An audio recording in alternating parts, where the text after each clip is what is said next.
Olá, sou Mônica Ramos. Começa agora mais um programa Gente do Rio. Nosso tema hoje é o serviço de água e esgoto no Rio de Janeiro.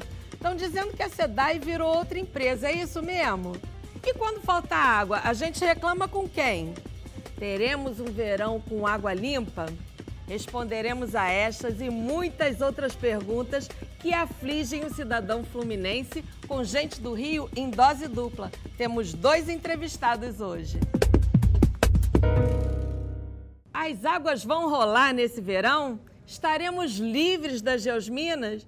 E a despoluição da Baía de Guanabara finalmente vai sair? E as lagoas da Barra da Tijuca e Jacarepaguá estarão limpas? Quando? São tantas emoções e tantas perguntas, né? Por isso, o programa de hoje conversaremos com o presidente da SEDAI, Leonardo Soares, e com o diretor de Relações Institucionais da Águas do Rio, Anselmo Leal. Para quem ainda não sabe, a Águas do Rio é empresa contratada pelo governo do estado para tratar do esgoto e da distribuição de água em 27 cidades do Rio de Janeiro, inclusive as zonas norte, sul e central da capital. Muito bem-vindo, Leonardo Soares, presidente da SEDAI. Bem-vindo também, Anselmo Leal, diretor de Relações Institucionais da empresa Águas do Rio. Leonardo, você é ligado à tecnologia, à inovação e chegou na SEDAI com a missão de modernizar a companhia. Além da concessão, é claro, né? Quais foram os principais avanços nesse sentido desde a sua chegada? A missão do governador Cláudio Castro para a gente, quando a gente foi para a SEDAI, era de adaptar a empresa à nova realidade em que a empresa hoje se encontra e, ao longo, eu diria, do próximo ano ainda passará por mudanças, né? A gente deixa de ser uma empresa de pouco mais de 11 milhões de clientes para ser uma empresa com basicamente 5 clientes.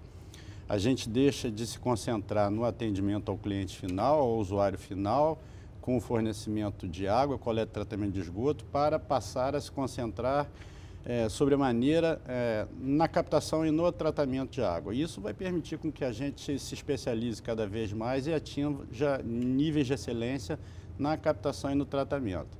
Além disso, a remodelagem, o novo plano de negócio da empresa está direcionado para que a gente tenha novos negócios, né? E aí a gente encontra dentro da SEDAI quadros técnicos muito qualificados, mas muito focados em suas atividades fim. Que novos negócios são esses?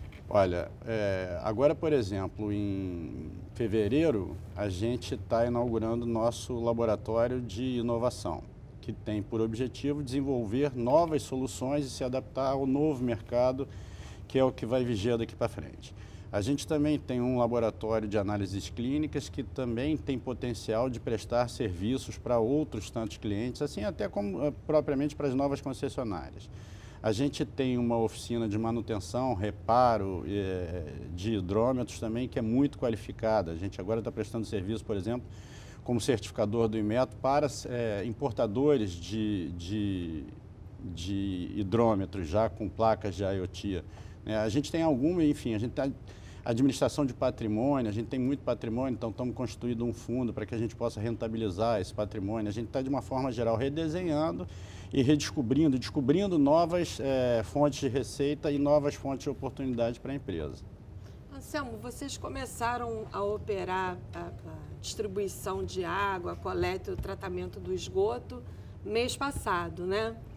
Quais foram as principais dificuldades desse início? Olha, acho que desde o dia 1º de novembro a gente tem trilhado essa nossa jornada, início de jornada de 35 anos aqui com o povo fluminense, e a gente encontrou bastante coisa, né? Então, existe uma demanda, né, de um atendimento mais humanizado, mais próximo, alguns eventos que eram reportados de falta de água, vazamentos, e isso tem sido o nosso dia a dia desde que nós assumimos para tentar sanar esse tipo de problema. Pois é, a Baixada Fluminense é uma região que tem problemas de falta d'água crônico, né?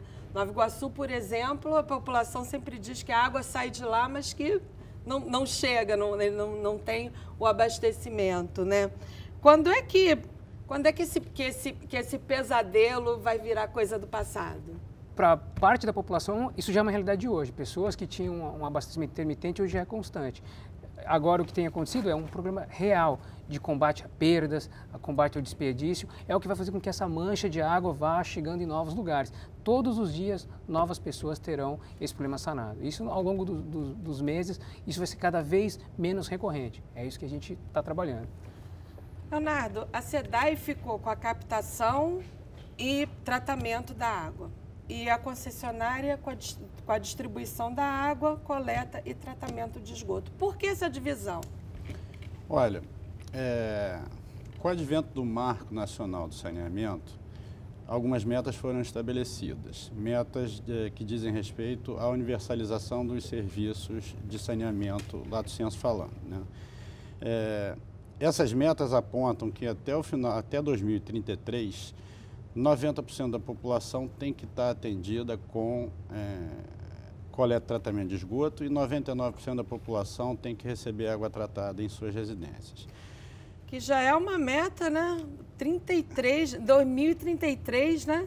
É uma meta, assim, ela é distante, a realidade nossa já deveria ser essa, evidentemente, né? Mas o fato é que a realidade não é. Né? E para que se a gente chegue nesses números, que são números de padrão global, de excelência absoluta, é necessário que haja investimentos. Esses investimentos, evidentemente, é notório, é fácil concluir que a SEDAI não teria a possibilidade de fazê-los, o Estado, em recuperação fiscal, não teria a oportunidade de fazê-los, e o que a gente nota e o que eu sinto, e fico muito orgulhoso de participar desse processo, é que pela primeira vez adotou-se no âmbito do Estado do Rio de Janeiro, a começar pelo Estado do Rio de Janeiro, melhor dizendo, mas adotou-se no país, de uma forma geral, uma sistemática de estabelecer a viabilidade de uma parceria público-privada que viabilize que esses investimentos sejam feitos. E não é com mágica, não é com pó de pirlim-pipim que a gente vai conseguir chegar nessas metas. E o Estado do Rio de Janeiro, sob o comando do governador Cláudio Castro, chega a essa parceria numa modelagem muito bem feita, muito bem trabalhada, muito tempestiva e que teve, por isso mesmo, o sucesso que teve em função do leilão e viabiliza a partir de agora que esses investimentos sejam feitos, assim como o Anselmo acaba de citar, que já estão sendo feitos. Você falou num novo mercado. Que novo mercado é esse para qual a SEDAI está se preparando? Olha, a SEDAI está se preparando para um novo mercado, não é um novo mercado, é um mercado de novas oportunidades. E quando a gente olha daqui para frente, a gente percebe uma mudança muito grande no mundo como um todo.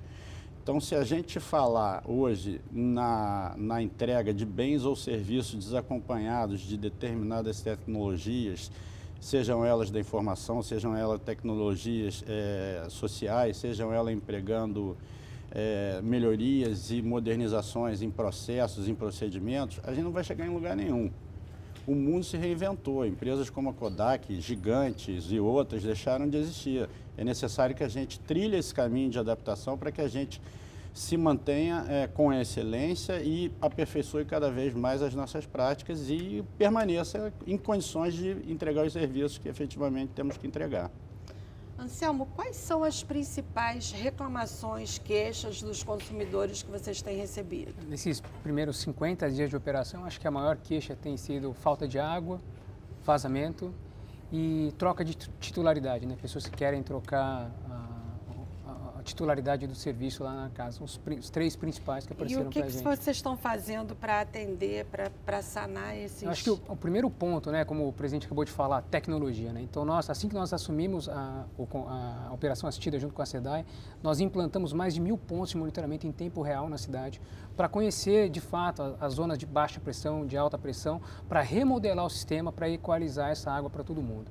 Então, isso é feito de maneira macro, para conhecer o sistema, e em paralelo nós temos atuado com obras de pequeno porte, de médio porte e de grande porte, que irão normalizar o abastecimento de toda a região metropolitana do Rio de Janeiro e das cidades do interior também. Então, a Peribé nós monitoramos, assim como a cidade do Rio de Janeiro. Então, exatamente para atacar o principal desafio da concessão é que a gente investiu muito em tecnologia, em telemetria, em centro de operação integrado, então a gente consegue vincular o modelamento hidráulico com a chamada de serviços, criar um mapa dos problemas da cidade em tempo real, e é assim que a gente tem atuado nesses desafios. E qual é a meta para isso? Eu vou sempre perguntar aqui até quando os resultados, quando a gente vai poder ver, qual é a meta? Então, a necessidade é para ontem.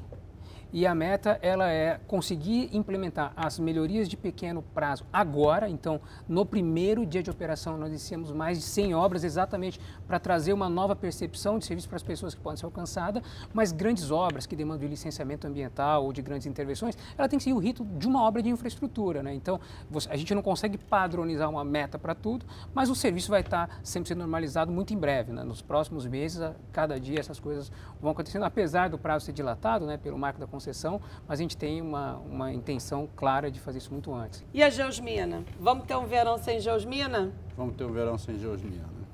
Promessa? Promessa. Vamos cobrar, hein? Olha lá, hein? Mônica, a gente, retratados todas as condições havidas ao longo dos 2 últimos anos que geraram desconforto para a população, a gente pode garantir que, uma vez elas repetidas, nas mesmas condições, nós não lidaremos com ela. Nós estamos adotando uma série de medidas nesse sentido. Quando a gente começou a entrar e trabalhar esse tema, eu digo a gente porque o meu mandato tem 6 meses à frente da SEDAI, algumas ações, evidentemente, justiça seja feita, já haviam sendo adotadas, mas a gente tinha muita dificuldade de traçar métricas para ver o que era eficiente de fato, o que funcionava de fato e o que não funcionava. Porque era um problema recorrente, né? É um problema que, assim, a geosmina é um fenômeno comum em toda parte do mundo e merece enfrentamentos diferentes em alguns lugares. Aqui no nosso caso, a gente nunca tinha sentido a consequência chata da geosmina, que é o odor e o olfato, né? O odor e o gosto na água. Então, o que a gente começou a fazer é testes com soluções específicas. Eu vou te falar que eu fui apresentado a pelo menos 15 sortes de solução diferentes com vistas ao combate à geosmina. O que a gente fez é que, num primeiro momento, a gente selecionou tudo que tinha aderência a, ou pelo menos algo que comprovasse eficiência no combate à geosmina, e foram pelo menos 7 soluções distintas. Todas as 7 a gente adotou, de maneira que ao final do ano que vem, a gente seguramente terá, por medida exata, ó, essa aqui tem 90% de performance, essa aqui tem 80% de performance, de maneira que esse conjunto de soluções é o exatamente adequado. Há 2 de imediato que a gente pode citar, que um deles sendo feito parceria com a Secretaria, aliás, parceria capitaneada por eles e por nós auxiliado, é a construção de 2 unidades de tratamento de rio nos rios que desaguam na bacia do Guandu. A unidade de tratamento de rio, resumidamente falando, evidentemente para que a gente consiga se expressar, ela tem o condão de tratar antecipadamente, fazer um bypass, buscar água antecipadamente, a formação da geosmina, tratar e jogar num momento depois, né? Isso provisoriamente, a partir de janeiro, ali a gente já vai estar funcionando, né? Uma outra medida que a gente adotou, que está funcionando, já se comprovou funcional, é o bombeamento de água de um local do rio, de um rio mais fresco, mais profundo, com água mais fria, para mais próximo da onde a gente capta a água, onde é gerada a geosmina. Isso faz com que a água baixe em aproximadamente, a gente reduz a temperatura da água, que é um dos grandes alimentadores desse desconforto, em 5, 6 graus. A gente estava fazendo isso com 1.000 litros d'água, os primeiros testes por segundo, que se mostraram absolutamente eficientes. Então, agora nós já dobramos a capacidade, já está desde domingo passado o segundo milhar de litros d'água, já temos 2.000 litros d'água, portanto, sendo bombeados. E até o final de dezembro, início na primeira semana de janeiro, a gente vai estar com a terceira perna, portanto, com 3.000 litros de água por segundo sendo bombeado. Muito bom, porque o verão já começou, né? Já começou quente. Pois é. Anselmo, você como o Leonardo, você é um homem ligado à inovação, novas tecnologias, sempre teve esse perfil, né?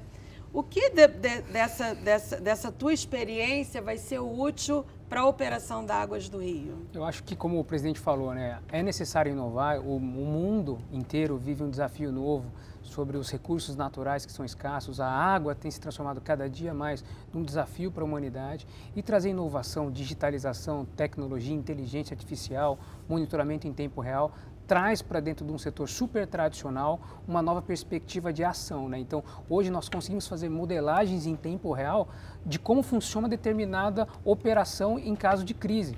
Então, tudo isso hoje é possível simular em plataforma e não ter que viver problemas durante a operação. Então, isso tudo é o que é da minha bagagem, da minha formação, que a gente consegue aportar num sistema tão complexo como abastecer 27 cidades no estado do Rio de Janeiro. Uhum. Você já morou na China, já lidou com muita tecnologia, né? É verdade. Eu participei, na minha história, da construção da maior linha de transmissão do mundo no Brasil, que traz energia lá do Xingu, aqui no Rio de Janeiro. E a gente olha que os desafios eles existem para desafiar a humanidade, né? E, novamente, a gente tem esse novo desafio de conseguir levar água para 35 milhões de pessoas no Brasil não têm água tratada, 110 milhões de pessoas no Brasil não têm esgoto tratado. Parece um problema medieval que nós estamos enfrentando hoje. Exatamente, é o que eu estava falando, né? E a perspectiva da gente conseguir quase que universalizar isso num prazo tão longo, né? Não, parece longo, mas, como eu disse, é medieval, né? Pela história toda, se a gente, em 5 anos, conseguir parar de lançar esgoto bruto na Baía de Guanabara, em 5 anos, o abastecimento universalizado, 10 anos são aquelas comunidades mais distantes, que não teriam rede, que vão chegar. Então, essa curva é exponencial. Quanto mais a cobertura chega, mais difícil é alcançar aquela última residência mais distante. Mas eu acho, de maneira até um pouco diferente, que o que nós vamos fazer no Rio é super desafiador. É uma área ampla, são 10 milhões de pessoas que serão impactados em 5 anos. Imagina a Baía de Guanabara afetada em 5 anos sem nenhum lançamento de esgoto. É um grande desafio, mas isso que nos motiva. Nossa, é um sonho, mas é uma coisa... A gente vai falar daqui a pouco, mas é uma coisa que já virou até quase que uma lenda urbana aqui, isso, né? Porque foram vários programas e nunca que saíram do papel. Leonardo, você já foi secretário estadual de Desenvolvimento Econômico, Energia e Relações Exteriores. É um cargo com... Bastante nome, né? Bastante título. E lá você estimulava, dava preferência aos pequenos fornecedores, aos fornecedores locais, né? Como fazer isso na SEDAI? Bom, primeiro partindo da realidade do Estado, aqui fazendo uma análise diferente, talvez. No Estado a gente trabalhou muito a questão da atração, da valorização dos grandes potenciais em investimento, por acreditar que as grandes âncoras, especialmente a partir da produção de gás, eram aquelas que teriam o condão de gerar oportunidades para os pequenos e médios empreendedores. E o trabalho hoje, até que o secretário Vinícius Fará tem feito com bastante empenho, com bastante sucesso, é muito mais focado até nesta relação, já que eu diria que é uma continuidade daqueles primeiros passos, nessa ligação do pequeno com o grande, né? Quando você estabelece um grande âncora, os pequenos têm oportunidades em volta. A verdade, a lógica melhor na minha cabeça é essa.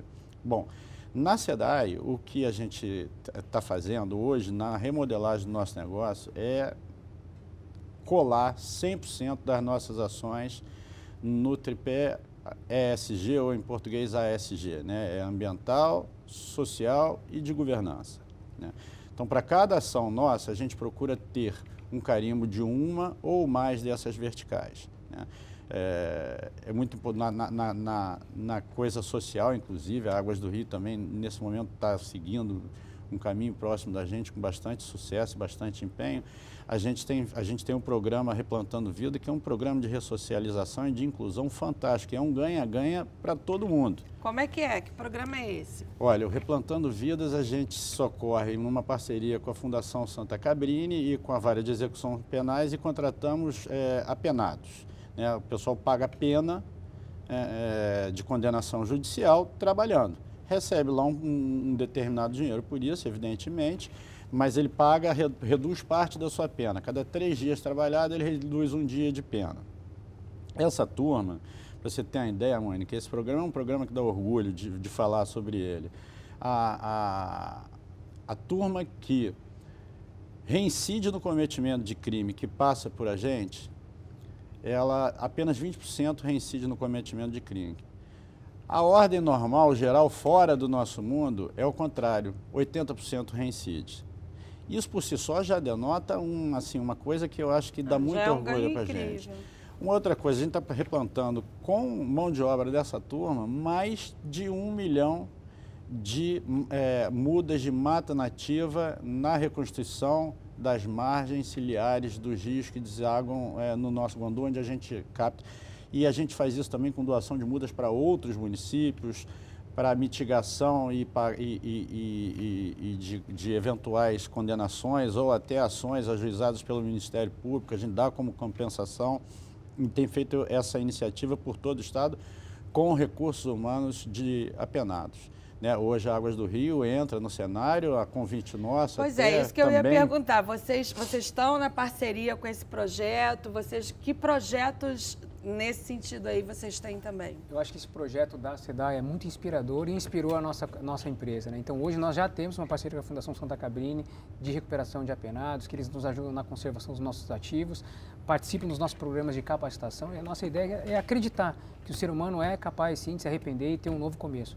A gente tem investido, hoje nós temos 200 pessoas já nesse programa, mas eu acho que ele tem capilaridade e capacidade de se expandir em escala global para 153 cidades que a EGE atua no Brasil. É muito inspirador o que a SEDAI inaugurou aqui, de fato tocou o nosso coração, o nosso sentimento, e é incrível o resultado de como eles querem trabalhar, de como eles estão dedicados em estudar, do comportamento, da disciplina. A gente está muito feliz com o resultado. No próximo bloco, a SEDAI promoveu um concurso para coletar novas soluções para a bacia do Rio Guandu.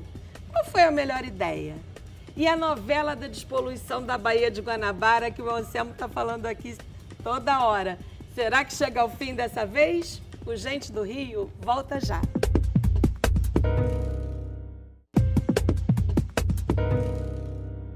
Estamos de volta com Gente do Rio. Hoje conversando com Leonardo Soares, presidente da SEDAI, e também com Anselmo Leal, diretor de Relações Institucionais da empresa Águas do Rio.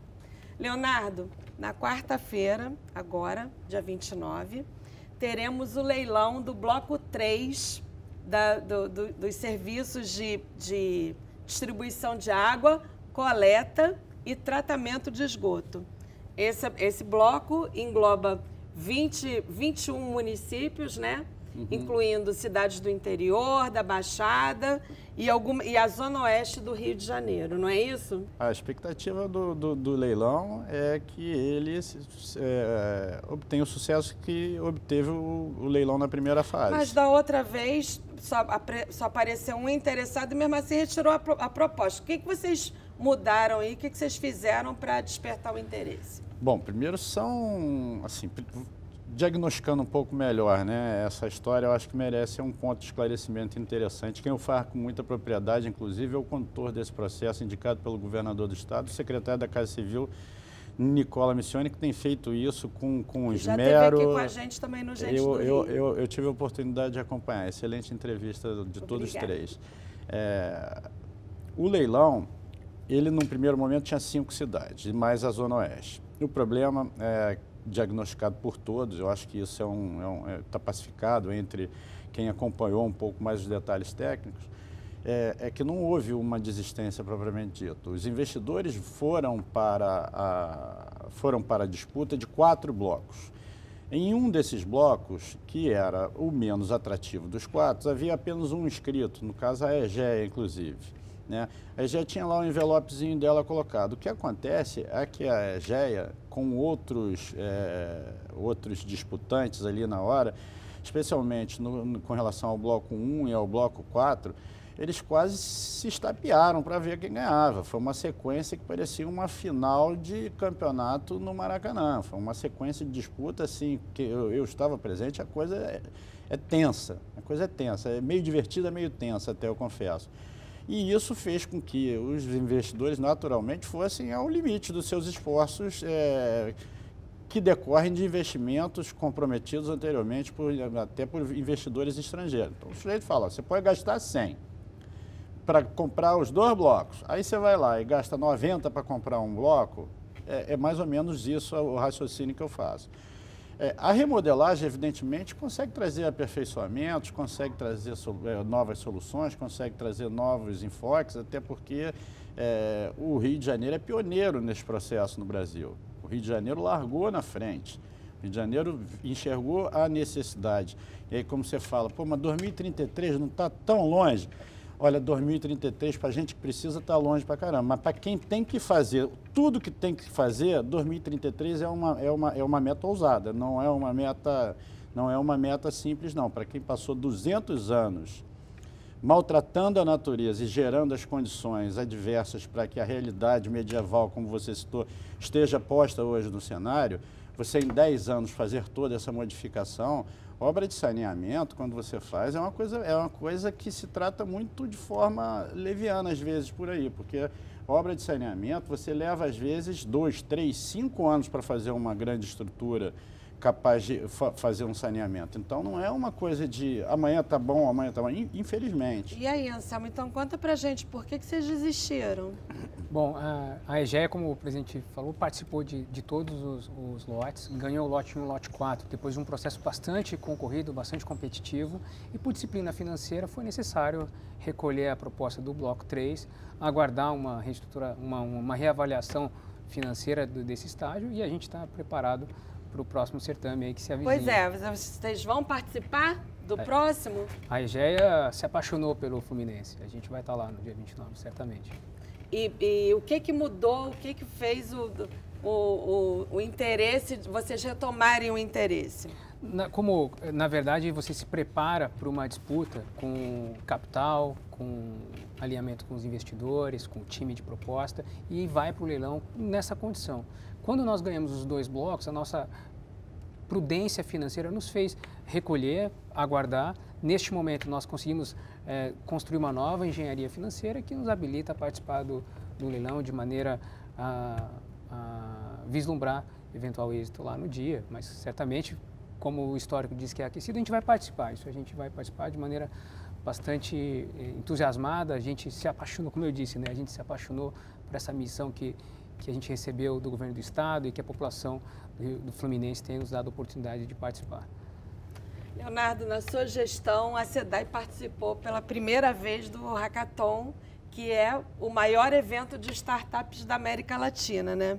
E vocês promoveram um desafio que era achar soluções para monitorar e deter a poluição de rios e mananciais. Qual foi a ideia vencedora? O Hack in Rio é uma união de várias hackathons ao mesmo tempo.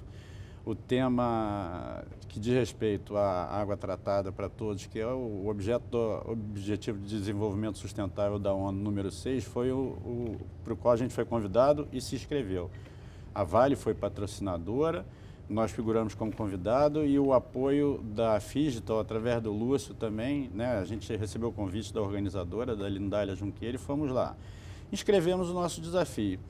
O nosso desafio era o seguinte: o sujeito tem estação de tratamento de esgoto dentro de unidades fabris, dentro de grandes condomínios.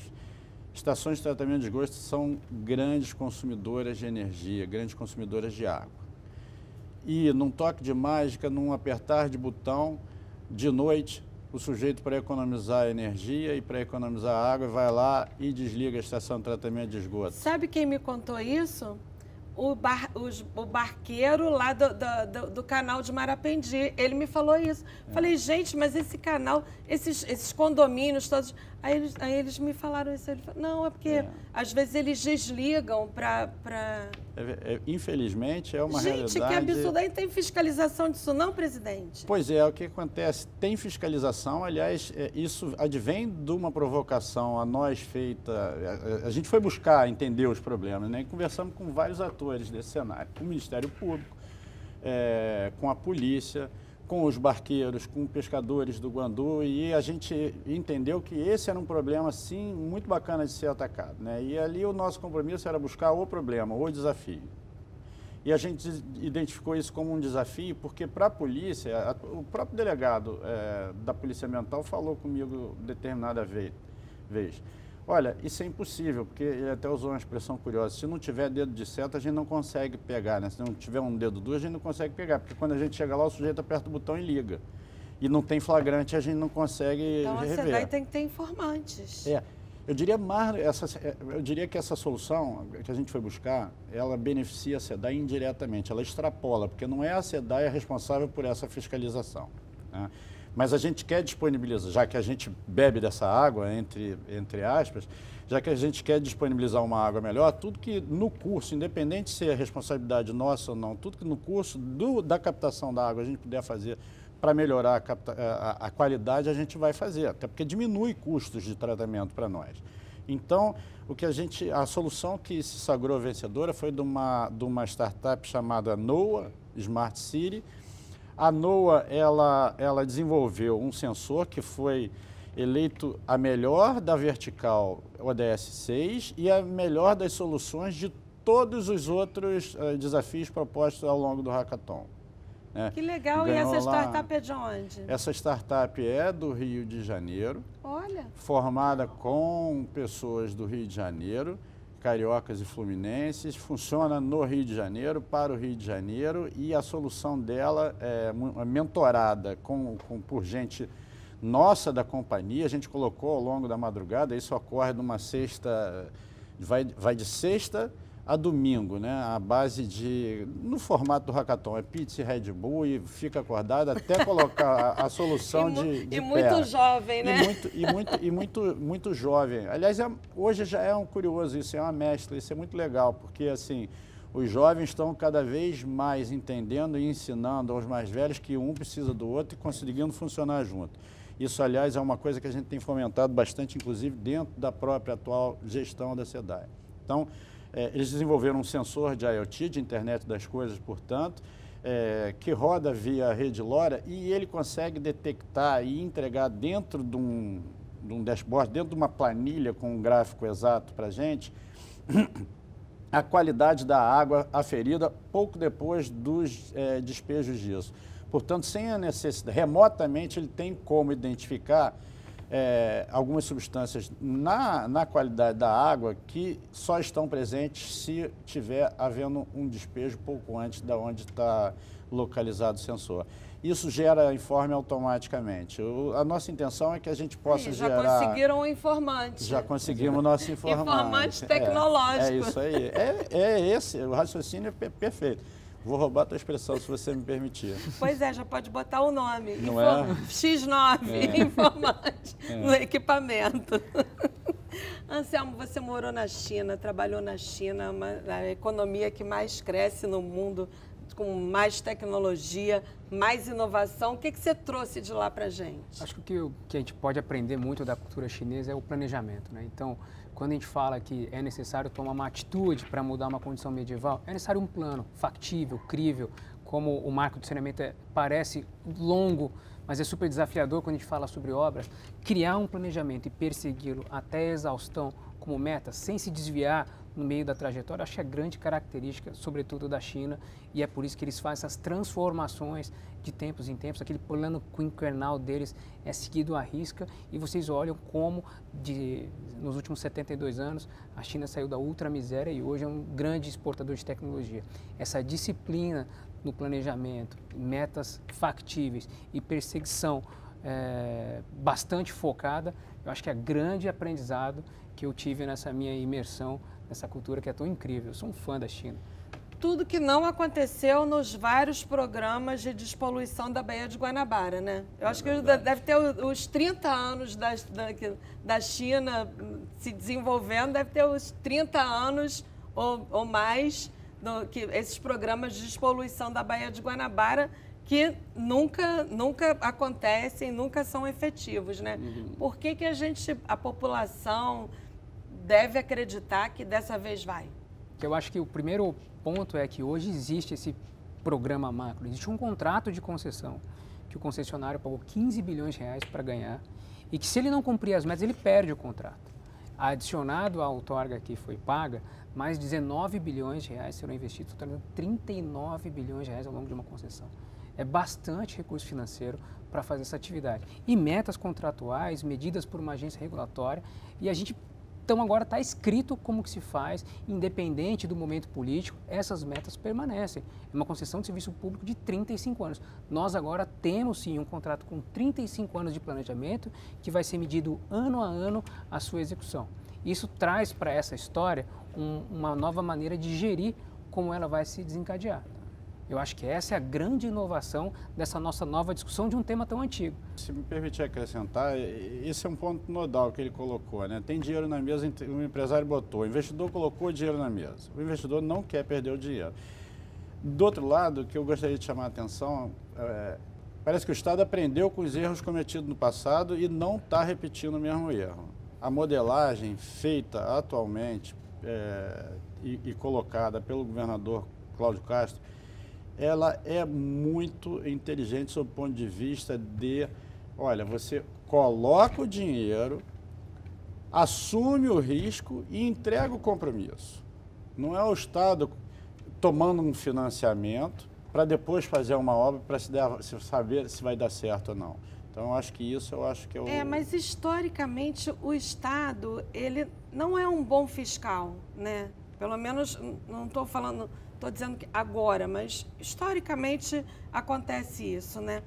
Anselmo, como que a população pode acompanhar esse trabalho? Bom, acho que... E ver...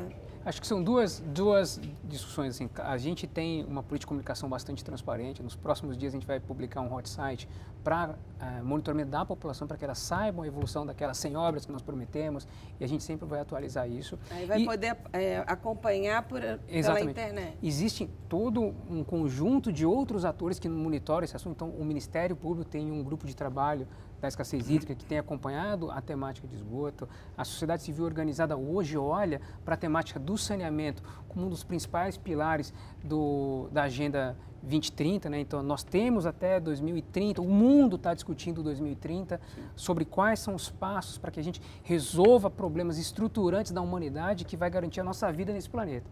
Então, hoje nós temos uma ambiência de regulação que vai muito além de um agente regulador, tem uma agência forte no Estado independente que vai acompanhar isso e toda uma sociedade que não aceita mais essa discussão.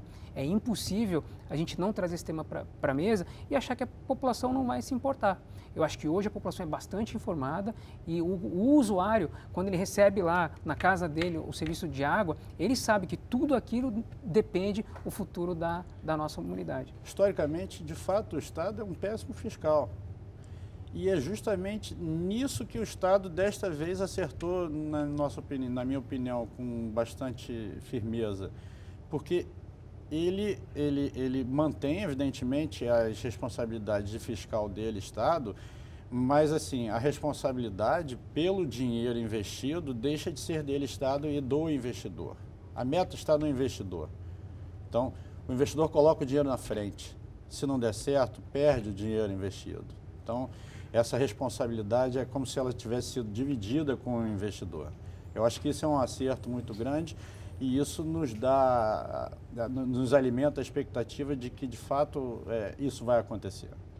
Torcemos para isso, porque realmente... E trabalhamos também. Torcemos e trabalhamos. Vocês trabalham, a gente Agora, torce. falar da Baía de Guanabara, tirar o esgoto in natura que é lançado na Baía, é uma voz que a nossa empresa vai fazer.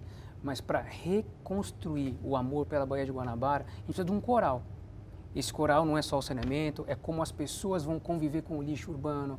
Não pode mais jogar o sofá, não pode mais invadir. Então, a gente tem um papel importante e que a gente vai trabalhar bastante para que nada relacionado a esgoto chegue na Bahia, mas é necessário que esse tipo de discussão que você fez agora se perenize. Nós precisamos falar sobre o nosso ambiente, sobre a casa que nós moramos. Eu acho que um dos programas, inclusive que o presidente também adiantou aqui com a gente, de vocês, eu acho que é muito importante nisso, que é o uso ou a parceria com os agentes locais, procurar contratar pessoas que são da comunidade, que são do local, para trabalhar com vocês. Fala um pouco sobre esse programa. Nós tivemos uma experiência incrível aqui no Rio de Janeiro. Nós conhecemos mais de 140 mil pessoas de comunidades que queriam trabalhar na nossa empresa. 2/3 da nossa força de trabalho moram em comunidade, conhecem do que a gente faz, então ele chega em casa, ele conta para a esposa dele, para a filhinha dele, ou a mãe conta para o filho como é que é o trabalho dele, de como é importante para a perenidade do mundo o trabalho que eles fazem. Além desse programa de contratação de pessoas de comunidades, nós temos um programa Afluentes, que falam com todas as lideranças de todos os bairros, das 124 bairros da cidade do Rio de Janeiro, nas 568 comunidades que nós atuamos. Como é que é esse programa Afluentes? Nós temos um time bem amplo de assistentes sociais que visitam esses territórios, conhecem as lideranças. E a liderança não é só o líder do bairro ou o líder da associação, é todo mundo que tem uma rede de relacionamento que consiga influenciar. Colocamos eles em grupos, explicamos qual que é o papel do saneamento, como e quando nós vamos ter cada ação no seu bairro. Então, quando que a gente vai consertar a rede de água de tal lugar, quando que tal rede de esgoto vai funcionar, isso de antemão. Explicamos a importância da manutenção do lixo no lugar adequado para que ele não caia na galeria, aquele esgoto não seja aquele que vai vazar na porta da sua casa, que vai levar doença para a sua família. Hoje nós temos mais de 2.700 líderes mapeados, já em contato direto, em grupos de WhatsApp, que nós trocamos informação constante, reuniões frequentes com pauta propositivas.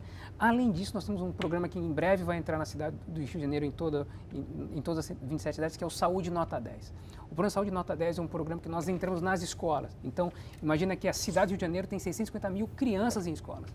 Imagina o poder de ensinar as crianças sobre o consumo consciente, sobre a preservação do meio ambiente. Eu vou dar um exemplo. A minha filha assistiu na escola uma aula que a professora explicava que o canudinho entrou no nariz da tartaruga e ela sofria com isso. Minha filha proibiu o canudo na minha casa. Não existe mais canudo na minha casa. Então, imagina... Sua filha proibiu, é ótimo. Quantos anos ela tem? Ela tem 8 aninhos e ela entendeu uma mensagem que era tão óbvia para os adultos e a gente não teve tempo de pensar. Então, um processo de educação, de comunicação com a população é o que vai criar esse grande coral, contratando pessoas da comunidade para explicar onde moram, esse grande coral que vai limpar a Baía de Guanabara. E vocês já estão começando a operar isso? Sim, certamente. Desde o primeiro dia. Nós iniciamos a mobilização dos líderes comunitários dia 15 de outubro, antes da entrada em função. Nós queríamos nos apresentar e pedir licença para entrar na casa das pessoas. No próximo bloco, o Rio adotou um paulistano com ascendência japonesa que acorda todo dia às 4h30 da manhã para pedalar. Falei isso com meu marido, ele falou, esse cara não é normal, não. E um executivo que é tricolor doente e costuma citar Guimarães Rosa e Milor Fernandes em seus discursos. Fique aí para saber mais sobre esses caras. O Gente do Rio volta já.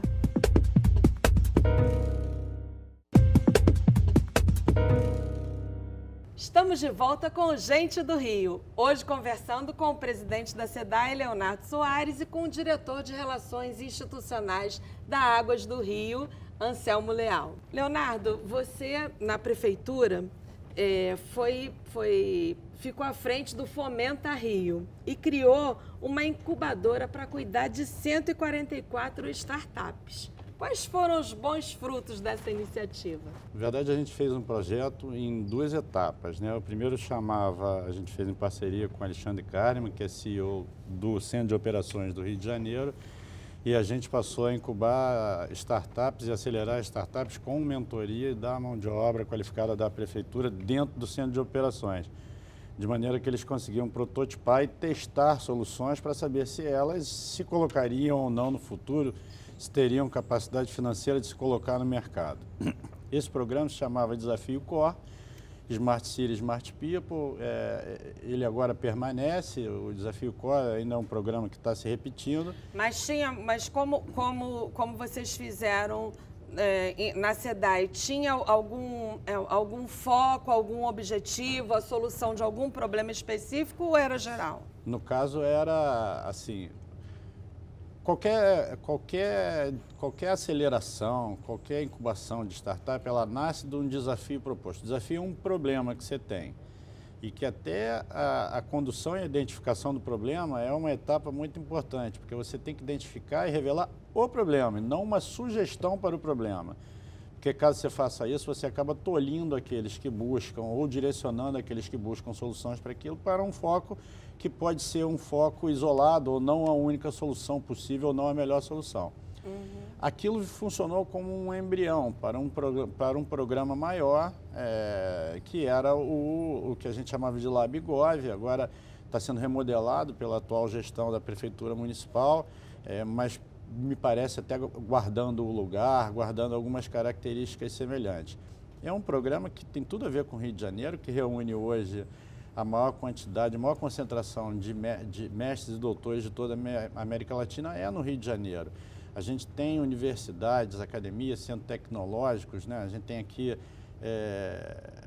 o Parque Tecnológico da UFRJ, a Gênesis da PUC, o INT, enfim, em Petrópolis, o Santos Dumont, que é o maior computador da América. Enfim, a gente tem aqui uma quantidade de recursos, tanto humanos quanto tecnológicos, para ser um berço nacional de tecnologia e de inovação, né? E lá o nosso objetivo era justamente criar esse ambiente dentro de uma faixa de domínio delimitada no âmbito do Porto, que reunia as condições bastante para tanto. Propusemos até na oportunidade a Lei Municipal de Inovação, uma lei também que delimitava como um Living Lab, portanto, um lugar destinado a testar soluções no âmbito do Porto. E essas coisas foram endereçadas aí, o desafio Core complementado e o LabGov teve seus primeiros passos dados. Então, agora a gente está na torcida aí para que a atual gestão tenha sucesso na continuidade desses programas e na adaptação. O importante é que estão empenhados em continuar, né? Porque o mal de muitos projetos públicos é esse, né? Entra outra gestão, corta e não continua, né? Eu acho que o compromisso de quem está na administração pública nunca pode ser com um erro.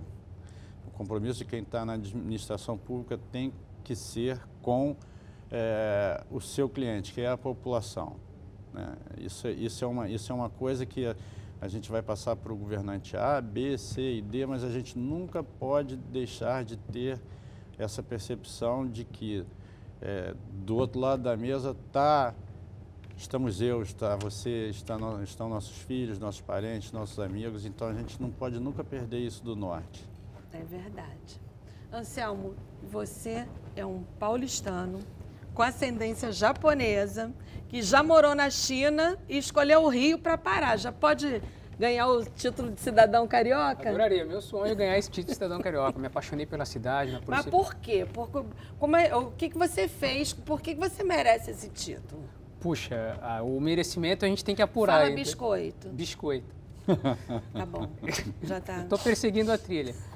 Mas desde que eu mudei com a minha família para cá em 2016, a gente conheceu a cidade, a maneira como o carioca nos recebeu e as belezas naturais, a cultura, a disponibilidade de informação, a história que tem nesse lugar é uma coisa incrível, né? A gente se apaixonou pelo Rio de Janeiro, minha filha já pede biscoito também, e meu filho pede biscoito.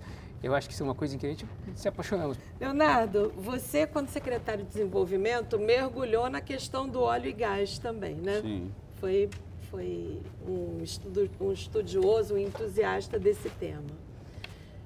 Quando que o Rio de Janeiro, a economia do Rio de Janeiro vai parar de oscilar de acordo com o barril do petróleo? Olha, essa pergunta não é das mais fáceis, não. Os royalties para o Rio de Janeiro significam muito. E assim, o Rio de Janeiro tem uma característica peculiar por conta de ter sido... Tem duas características, assim, são ruins para o Rio de Janeiro. Por conta de ter sido capital, por conta de ter aqui uma série de estatais ao longo do tempo, a folha de aposentados do Rio de Janeiro é disparadamente maior do que qualquer lugar do país. e hoje são os royalties fortemente que ajudam o Estado a pagar essa folha. Mas o sentimento que eu tenho é que a arrecadação tem sim aumentado bastante. A maior parte dos municípios no Rio de Janeiro vive de repasse, né? Então a arrecadação do Estado naturalmente tem que impactar na arrecadação dos municípios. Alguns municípios que têm uma importância um pouco maior de serviços, eu acredito que os serviços ainda não tenham sido, o ISS, né, que compõe um pedaço expressivo da arrecadação de alguns municípios, os serviços ainda não tenham sido suficientemente reativados para gerar esse consequente impacto. Você foi consultor da Associação de Municípios para esse fim de royalties dos produtores. Que conselhos você deu e eles seguiram seus conselhos? Eles ouviram? Alguns sim, outros não, né? Na verdade, a gente trabalhou muito em cima de uma sistemática. Quando chegou ali, eu não me lembro exatamente o ano, mas perto de 2014, os municípios sofreram um baque muito grande. Os municípios muito dependentes de repasse, como eu falei, sofreram um baque muito grande. O barril do petróleo, né? O valor do petróleo é calculado em cima de um tripé, que é preço, câmbio e produção. Então, a gente tinha ali um câmbio que não estava alto, a gente tinha uma produção ali em função de 10 anos sem leilão razoavelmente estagnada, né? Poços maduros esgotando suas produções, e a gente tinha ali também um decréscimo brutal naquele momento verificado no valor do Brent, no valor do barril do petróleo, que já tinha significado, já tinha valido cerca de $120, naquela oportunidade chegou a baixar de $30. Então, isso fazia com que determinados municípios tivessem seus planejamentos orçamentais frustrados em, às vezes, mais de 50%. E boa parte desses municípios gastam muito mais do que isso com pagamento de folha tão só. Isso significa dizer que tinha menos para arrecadar do que previsão para gastar. O que a gente propôs naquela época foi, em função da regência da matéria se dar em âmbito de resolução do Senado Federal, foi propor uma sistemática que futuramente foi aprovada, e aí o nosso serviço mais ou menos se esgotou, então eu posso dizer que ele deu certo, era de alterar algumas resoluções do Senado com vistas a poder viabilizar que esses municípios fizessem algumas operações estruturadas, amortizadas ao longo de muito tempo, para não gerar prejuízos e impactos relevantes nas administrações seguintes e futuras, para que eles pudessem, então, levantar dinheiros e cobrir um pouco aquele buraco daquela deficiência de caixa que eles tinham naquele momento. Anselmo, nós estamos no último programa nosso de 2021. Qual é a principal meta, principal objetivo da Águas do Rio para 22? Levar água para todo mundo. O nosso principal desafio neste momento é regularizar o abastecimento para todo cidadão fluminense. Eu acho que para isso... O basicão, né? Ter água é bastante importante para todo mundo, né? Então, por isso que a gente estimula que a população conheça os nossos canais. Como falar com a gente? É importante a gente conhecer a percepção da população. Então, nós temos lá o 0800 195 095. Ele também é canal de WhatsApp, as pessoas podem se comunicar com a gente por WhatsApp. Isso é muito... Além do nosso aplicativo, que é o Águas App. Então, o grande insumo para o nosso trabalho, para o nosso planejamento, é a população falar com a gente. Manda mensagem 2 horas da manhã. Nós temos um saque 24 horas por dia disponível para a população. Viu um vazamento? Avisa. Então, igual você, né? A gente trabalha bastante. E você, Leonardo? Meta da SEDAI para 22? 22 que é semana que vem. É fazer com que o Anselmo tenha condição de levar água para todo mundo. Muito bem. Então, agora vamos para o nosso ping-pong final para saber um pouquinho sobre vocês aí como pessoa física. Como é que é? CPF, não CNPJ. Perfeito. Time de futebol. São Paulo. São Paulo? Em São Paulo é o tricolor paulista. Aqui é o Fluminense, né? Não poderia ser diferente. Aqui é o Fluminense, em São Paulo é o Fluminense também. Tem escola de samba? Não vem negócio de nenê? Não, agora eu tenho. A Mangueira, a gente aprendeu, a gente está trabalhando muito lá na Mangueira. Eu peguei uma paixão por aquele lugar, por aquela escola, é muito interessante. Já foi num samba, agora pós-pandemia, feijoada da Mangueira? Já fui assistir a feijoada, agora estou me preparando para Sapucaí, espero que tenha. Portela. Lugar mais bonito do Rio? Eu acho o Cristo Redentor. Terro do Flamengo. Mar ou montanha, para relaxar? Mar. Montanha. Um ídolo? Acho meu pai. O pai foi uma grande inspiração, certamente. Vou copiar dele. Meu pai, de fato, é um inspirador em todos os sentidos. Um sonho. Eu emancipar meus filhos, eu acho que é meu grande sonho. Que eles toquem a vida deles e sejam felizes no que eles quiserem ser. Transformar a SEDAI na maior referência de águas do mundo. Uma superstição. Puxa, eu não sou muito supersticioso, não. Eu não gosto de escada, não gosto muito de passar debaixo de escada, não gosto do número 13, mas não tenho uma superstição, não. Não tem, não passa debaixo do negócio número 13, chinelo não deixa Chinelo virar, do avesso mas jamais. Não tem superstição, não, imagina. Eu não gosto de passar na frente das Laranjeiras em dia de jogo do Fluminense. Pé frio, é? Não, só não gosto. Não sei nem se é bom ou se é ruim, eu acho que eu nunca passei. Não passa uma semana sem sem fazer exercício. Sem fazer almoço com os amigos. um grande perrengue que já passou. O meu perrengue é um mico, né? Eu queria assistir o parto do meu filho quando ele nasceu, e aí fui lá na sala de parto. Aí eu começo a passar mal, eu quase desmaio na sala de parto. E os médicos, em vez de cuidar do parto da minha esposa, tiveram que me acudir lá na sala de parto. Um perrengue, uma tristeza, a perda de um amigo irmão. Maior orgulho. Recentemente minha esposa venceu uma jornada difícil, conseguiu se graduar, eu fiquei extremamente orgulhoso que bacana, dela. graduou em quê? Ela é administradora de empresa. Meus 3 filhos são maravilhosos. Água engarrafada ou da bica? Da bica, certamente. Água boa, água da SEDAI. Promessa de ano novo? A promessa de ano novo é resolver o plano de abastecimento. Não, promessa pessoal de ano novo. Mas essa é a minha causa de vida. Essa é a minha promessa pessoal. Fazer com que ele viabilize a promessa dele.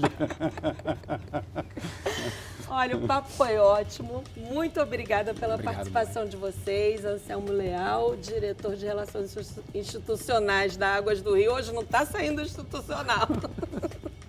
Muito obrigada, Leonardo Soares. Muito obrigado, mãe. Presidente da SEDAI. O papo foi ótimo. O Gente do Rio fica por aqui, mas na semana que vem tem mais. Um bom ano novo para vocês. Um beijo.